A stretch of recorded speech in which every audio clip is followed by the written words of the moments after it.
Britain's Prime Minister laying out his government's next steps on the Iran conflict.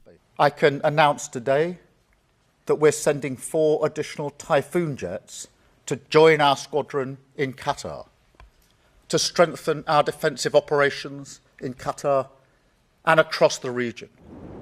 Britain sending helicopters and a warship to Cyprus after a British base there came under drone attack. Spain and France sending ships as well. Starmer has faced criticism for his shifting stance on Iran, at first refusing to allow the U.S. to use British bases to carry out attacks, later relenting when Donald Trump took a shot at Starmer, saying he was no Churchill. We're working with the Americans in the deployment from our bases. We are working together in the region. Starmer says the bond between the U.S. and UK remains strong, but Britain and other countries have approached this conflict with caution, adopting a defensive posture while not getting directly involved in attacks on Iran.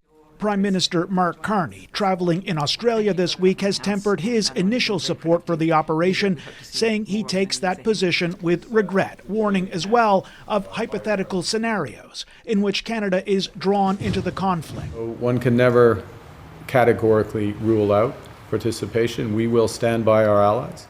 Defense analyst Rachel Ellihus says U.S. allies should be asking how this ends. At the end of the day, I think allies and partners have a right to demand of the United States and Israel answers before they get involved, because if you get involved in a conflict, you sort of own the whole thing.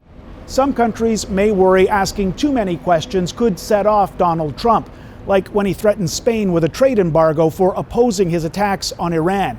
Ellihus says Trump says a lot of things, but that shouldn't stop allies from speaking up.